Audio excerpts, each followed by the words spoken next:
Hello, Intro to Cinema class. My name is Anthony Roney, and for my final project, I will be telling you about the film Good Will Hunting.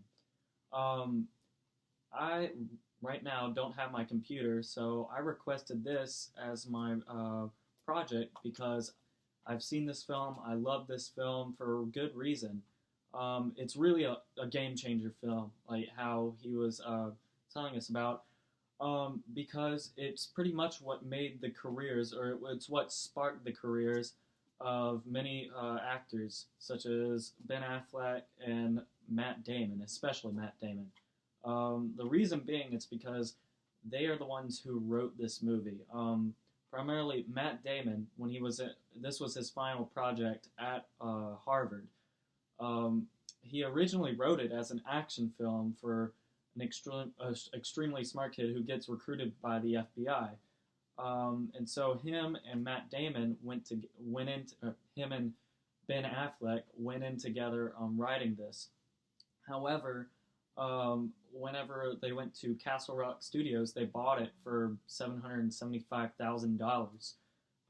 But they wanted to focus more on Matt Damon's character to be more on the psychological instead of an action film and a love story. Um, Damon agreed to this. However, in production, it got turned around, and so they forced Matt Damon to get another production company to buy it out. Otherwise, they were going to be out of work. Um, so they went to all these production companies, and nobody would buy it. Finally, they came to the now notorious Miramax with Harvey Weinstein, and he bought it. Um, and he loved it. However, there was a reason, or there was Harvey Weinstein was really confused at one part in their screenplay where the two main characters, Chucky Sullivan, played by Ben Affleck, and Will Hunting, played by Matt Damon, where they have an oral sex scene. Um, he was really confused by this because it was really out of place, and the reason why they put that in there is because they wanted, they wanted production companies, they wanted the proof that they read it, and obviously all of them had read it. So, obviously they took it out, and so yeah, they had been writing on this, and when they were saying that they like the reason why Castle Rock didn't want them is because Ben Affleck and Matt Damon wanted to play the main characters. Of course, this didn't happen. So the filming, when they were filming this, it's based in the whole film is based in Boston around MIT and a couple of other colleges. Uh, they actually filmed it in. They actually filmed most of it in the University of Toronto and Ontario. Um, However, they were able to get a couple of shots in Harvard with the protest of a couple of people. So the overall summary, if you haven't watched it, is that this guy, Will Hunting, is just a normal Southie Boston Irish Catholic Bostonian. He just goes to work as a janitor at MIT, which is the Massachusetts Institute of Technology. Um, he goes to work at MIT as a janitor, and um, this one professor, who is a math professor, um, goes and it gives a really hard math problem, which is an adjacency matrix, which is like notoriously hard. Um, he puts it on the board outside, and whoever can solve it is going to be his right hand man, basically, and will be his prodigy.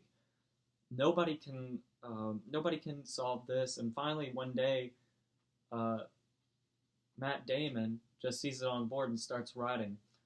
Well, whenever the professor comes out there, he's wondering who did it, and nobody speaks up. And finally, he sees later, after he's confused of who did it, he sees later that Matt Damon is writing on the wall and starts getting mad. And then he comes up and sees that it's actually great work and it's the same person. Um, and he can't find him though. Matt Damon runs away. Um, so later on, Matt Damon, if you don't know about South Boston, it's a primarily Irish Catholic community that's a lower low-income area, and it's kind of like a very, it's like you know, it's really colorful. Um, so a lot of the movie is based on that, and it really sheds light on their struggles and and their problems in the South Boston community. Um, well, Matt Damon gets in trouble for assaulting somebody. So turns out Matt Damon is a self-taught genius with like a really high IQ, and so while he's defending himself in court, Stellan Skarsgård, who plays the professor, finds him, um, and gives him the option to be his right-hand man on condition that he takes counseling and is working for him. Um, so he agrees to it reluctantly, of course, and Stellan Skarsgård starts teaching him and starts getting all these counselors and these therapists to help him. But it ends up that Matt Damon, Will Hunting, is able to see their flaws instead of his own. So he outs one therapist as gay, and and then whenever he's being put under hypnosis, he tricks one therapist into saying he was raped, and then starts singing "Afternoon Delight," which is a really funny scene. And then finally, the professor Stellan Skarsgård, um, he goes to his last resort, which is Sean Maguire, who is teaching at a community college, and he is played by Robin Williams, and it is one of Robin Williams' serious roles in his career. And in my opinion, I mean, it is the best of his roles. I don't care what anybody says, like Dead Poets Society, whatever. Good Morning Vietnam. No, like this is just, it's just amazing. So Sean Maguire is supposed to be this Southie Boston, same type of the mill, and that's why. And he's supposed to be also a genius when he was in college, but now he just wanted to help people, so he taught at a community college. So he goes and he's counseling, and Matt Damon or Will Hunting tries to like do the same thing with him, and he kicks him out and almost beats the hell out of him.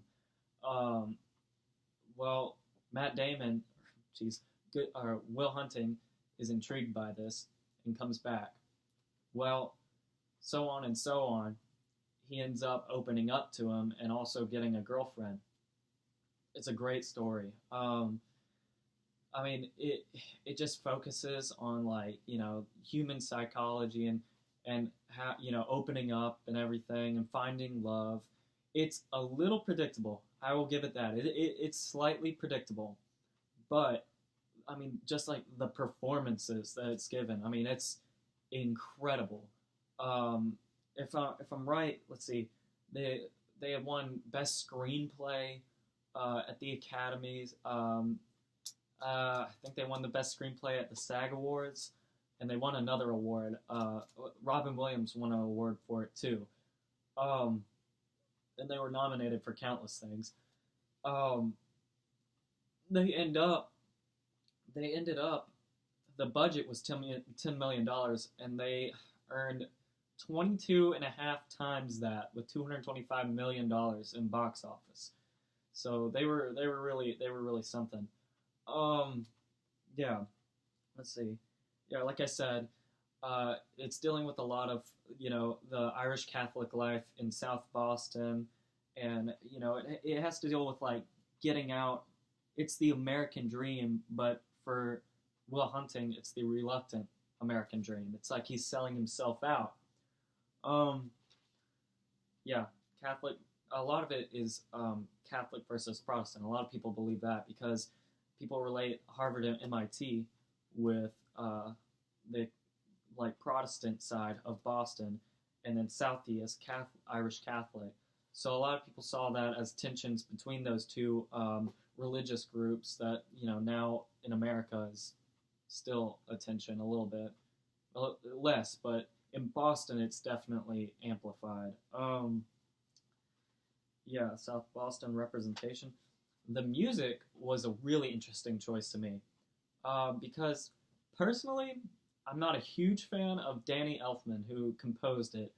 Um, Danny Elfman, I don't know if you know, but he's the composer for The Simpsons. And he's very upbeat in '90s, if that makes sense. He's very upbeat in '90s. Um, I think in parts it's really good and really uplifting, but in general, I just don't think it really matches.